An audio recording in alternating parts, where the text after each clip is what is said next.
వసంతవల్లరి వీణులతో వీక్షించండి. వసంతవల్లరికి స్వాగతం. ఈనాటి వసంతవల్లరిలో సుప్రసిద్ధ సీనియర్ కథా రచయిత శ్రీ ద్విభాష్యం రాజేశ్వరరావు గారు రచించిన కథ పిల్లుల తగువు పిట్ట తీర్చింది వింటారు.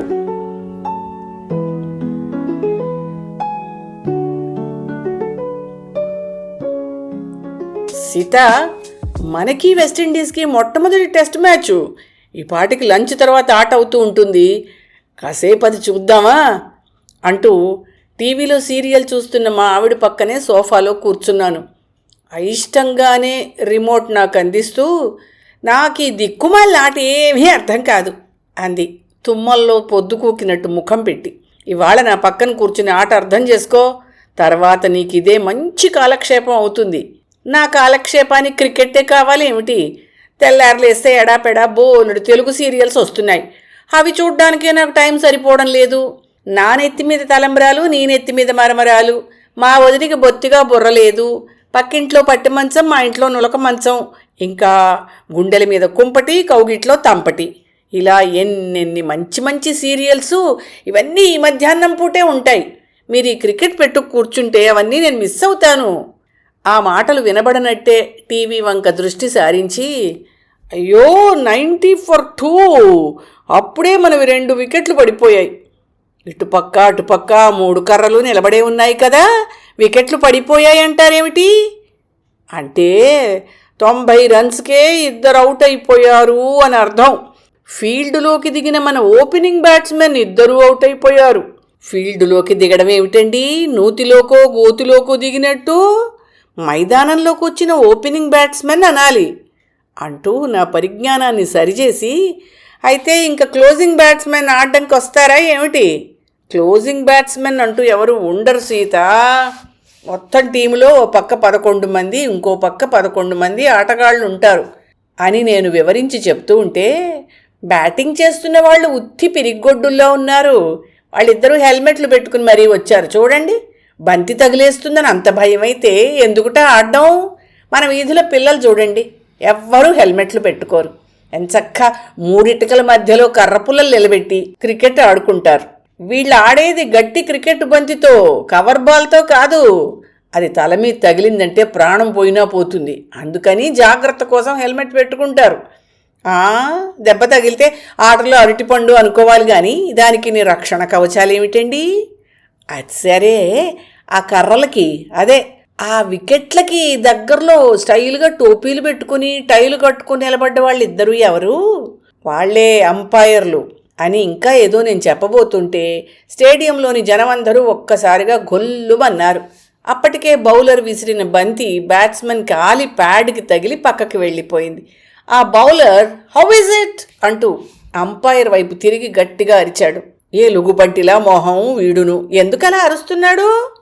అంతలోనే అంపైర్ కుడి చేతి చూపుడు వేలు పైకెత్తి చూపించాడు. అదుగో వాడిని చూడండి.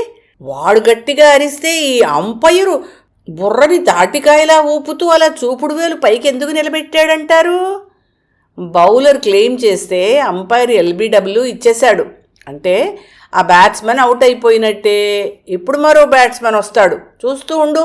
నాదో అనుమానం అండి, అంపైర్లు అంటే నోట్లో విజిల్ ఉండాలిగా, అది ఊస్తే సరిపోతుందిగా. చూపుడు వేలెత్తి చూపించడం ఏమిటి? ఇంకా నయమే చిటికిన వేలెత్తి చూపించాడు కాదు అంటూ గొణిగింది. ఫుట్బాల్కి హాకీకి విజిల్స్ ఊదినట్టు ఇక్కడ క్రికెట్లో విజిల్ వాడరు. అంపైర్ రకరకాల సిగ్నల్స్ ద్వారా సూచిస్తాడులే. అది సరే, మళ్ళీ మధ్యలో ఈ ఏమిటన్నారు LBW, అదేమిటి? బంతి ఆ కర్రలకి తగిలి ఆ పైనున్న బుల్లికర్రలు పడిపోవాలి కదండి, అప్పుడే కదా అవుట్ అయినట్టు లెక్క అంటూ సాలోచనగా నా వంక చూసింది సీత. LBW అంటే లెగ్ బిఫోర్ వికెట్ అన్నమాట. బౌలర్ బంతి విసిరినప్పుడు వికెట్లకు ఎదురుగా నిలబడిన బ్యాట్స్మెన్ కాలికి బంతి తగిలింది కదా, అందుకని అలా కాలికి తగిలి పక్కకు వెళ్ళిపోయిన బంతి నేరుగా వెళ్ళుంటే వికెట్లకు తగిలుండేది అని అంపైర్కి నమ్మకం కలిగితే LBW డిక్లేర్ చేస్తాడు అంటూ ఓపిగ్గా సీతకు వివరించి చెప్పాను. హా, ఇది మరీ బాగుంది. వాడు వికెట్లు ఎదురుగా నిలబడి ఆడుతుంటే కాళ్ళు ఎక్కడ పెట్టుకుంటాడు? నెత్తి మీద పెట్టుకుంటాడేమిటి? బౌలర్ వేసిన బంతి వాడి కాలుకు తగిలింది కాబట్టి అక్కడ కాలు లేకపోతే ఆ కర్రలకి తగిలి ఉండేది కదా అని ఊహించుకుని అవుట్ ఇచ్చేయడం ఏమిటండి? నాకేమీ నచ్చలేదు. ఈ ఆట అంతా అయినా తిక్కగా ఉంటుంది బాబు. వెనకటికి ఓ సినిమా వాళ్ళు సినిమా 10వ రోజున వాల్ పోస్టర్ వేస్తూ ఇంకో 90 రోజులు ఆడితే శతదినోత్సవం అంటూ ముద్రించారులేండి. ఇది అలాగే ఉంది.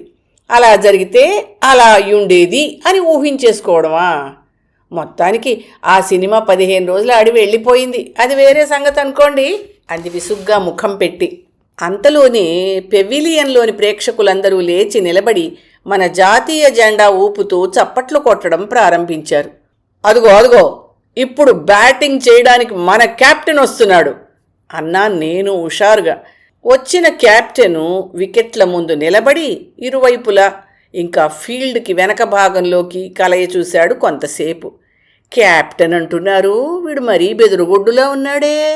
అన్ని వైపులకి అదేమిటో భయంగా చూస్తున్నాడు. అది భయంగా చూడడం కాదు సీత, వాళ్ళకి క్యాచ్ ఇవ్వకుండా బంతిని కొట్టడం కోసం ఫీల్డర్లందరూ ఎక్కడెక్కడున్నారో పరిశీలిస్తున్నాడు అంటూ సర్ది చెప్పాను అప్పటికి.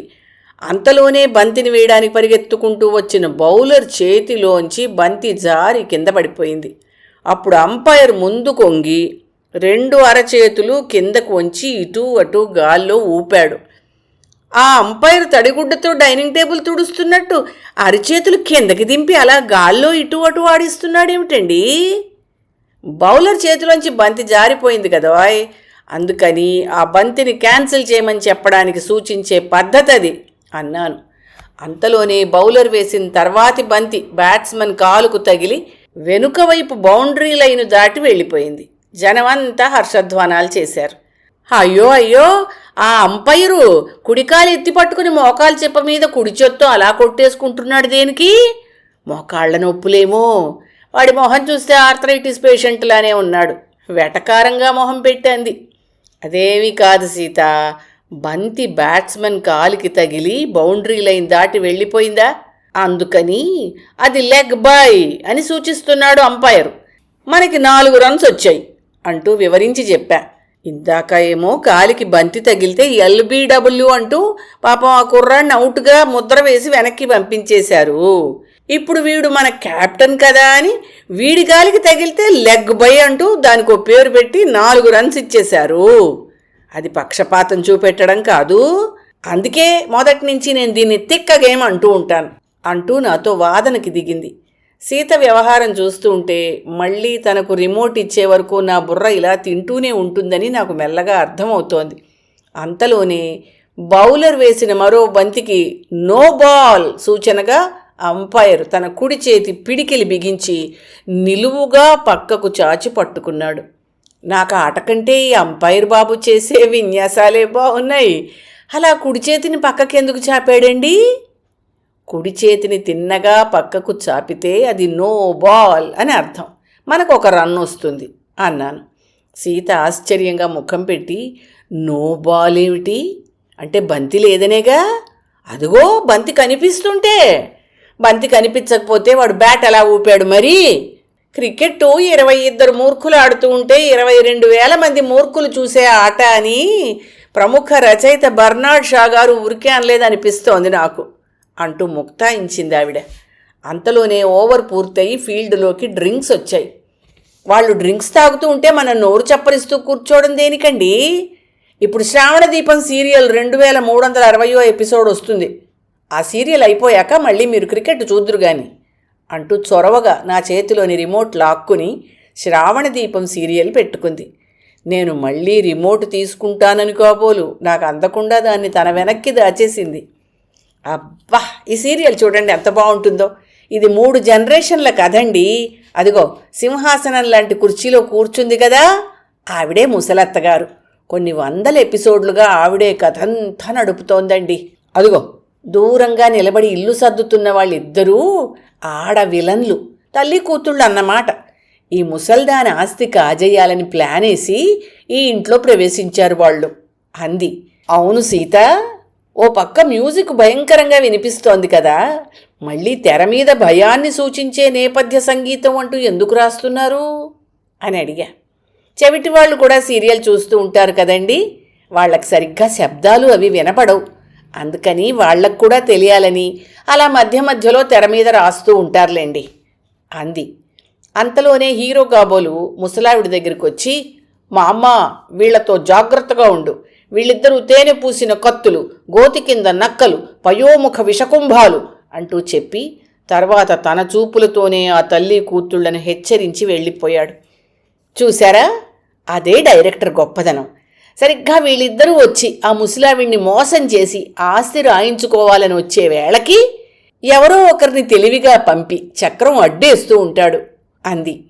అంతలోనే ఇందాక వెళ్ళిపోయిన హీరో ఏదో తలనొప్పి మందు పట్టుకొచ్చి ఆ సీసా ప్రేక్షకులకు కనిపించేలా చూపిస్తూ, ఎలాంటి తలనొప్పి అయినా ఇదొక్కసారి రాసుకుంటే వెంటనే మటుమాయం అంటూ చెప్తున్నాడు. ఇదేమిటి సీత, హీరో సడన్గా వచ్చి తలనొప్పి మందు గురించి చెప్తాడేమిటి? అంటే ఈ సీరియల్ చూస్తూ ఉంటే మనకు తలనొప్పి వస్తుందని ముందే పసిగట్టాడా? అబ్బే లేదండి, ఇందులో హీరోకి బాగా పాపులారిటీ పెరిగిపోయింది, అందుకని తలనొప్పి మందు ప్రకటనలతో పాటు చెప్పుల ప్రకటనల వరకు ఇతనే కనిపిస్తున్నాడు. మీరు చూస్తున్నది సీరియల్లో భాగం కాదు బాబు. సీరియల్ మధ్యలో 4-5 సార్లు ఇలా ప్రకటనలు వస్తూ ఉంటాయి. 4-5 సార్లు కాదు, 40 సార్లు వస్తాయి.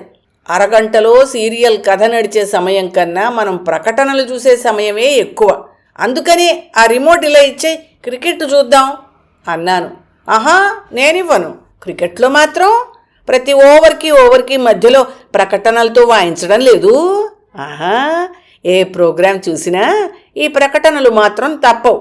అందుకని ఈ సీరియల్ పూర్తయ్యేదాకా మీరు మాట్లాడకండి అంటూ నా వంక గుర్రుగా చూసింది. అంతలోనే టీవీ తెర మీద మోటూ పత్తులు సీరియల్ ప్రత్యక్షమైంది. తుళ్ళిపడి వెనక్కి చూశాం. అక్కడ చేతిలో రిమోట్తో మా 10 ఏళ్ల మనవడు అరవింద్ నిలబడి చిన్నగా నవ్వుతున్నాడు. ఇది నింజా కిడ్ సబ్స్క్రిప్షన్ ఛానల్, ఇందులో ప్రకటనలు అస్సలు రావుగాక రావు. హాయిగా మోటూ పత్లు సీరియల్ చూడడమే. మాకు వాళ్ళ మధ్యాహ్నం 2 క్లాసులకి మాస్టర్లు సెలవు. సాయంకాలం 6 గంటలకు మా ట్యూషన్ మాస్టర్ వచ్చే వరకు రిమోట్ నా దగ్గరే ఉంటుంది. మీరు కూడా పోట్లాడుకోకుండా ఇది చూడండి అంటూ టీవీ ముందుకు మరో కుర్చీ లాక్కుని అందులో సెటిల్ అయిపోయాడు. సీత, నువ్వు గదిలోకి వెళ్ళి లలితా సహస్రనామాలు చదువుకో, నేను వీధి వరండాలోకి వెళ్ళి ఈ వారం స్వాతి చదువుకుంటాను. పిల్లుల తగు పిట్ట తీర్చింది అంటూ నవ్వుతూ సోఫాలోంచి లేచి వీధి వరండా వైపు నడిచాను.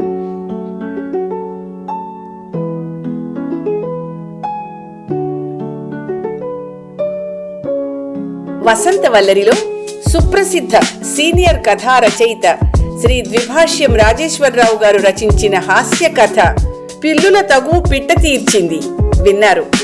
ఈ కథ 2022లో స్వాతి వారపత్రికలో ప్రచురితమైంది. వసంతవల్లరిలో ఇవాల్టి కార్యక్రమం మీకు నచ్చిందని ఆశిస్తున్నాను. అందుకే లైక్ చేసి మీ మిత్రులకు బంధువులకు లింక్ను షేర్ చేసి మీ అమూల్యమైన అభిప్రాయాన్ని నాకు కామెంట్ బాక్స్లో తెలియచేయమని, వసంతవల్లరికి సబ్స్క్రైబ్ చేయమని విన్నవించుకుంటూ మీ వసంతలక్ష్మి అయ్యగారికి సెలవు మరి. Thank you. వసంతవల్లరి మిత్రులు, శ్రేయోభిలాషులు, వీక్షకులు, శ్రోతలు అందరికీ ఒక విజ్ఞప్తి. గతంలో లాగానే ఎప్పటికప్పుడు నా కథలను విని స్పందన తెలియచేయమని కోరుతూ, నేను చదివిన కథ మీకు బాగా నచ్చినట్టయితే తప్పకుండా హైప్ ఆప్షన్ నొక్కి నన్ను ప్రోత్సహిస్తారు కదూ.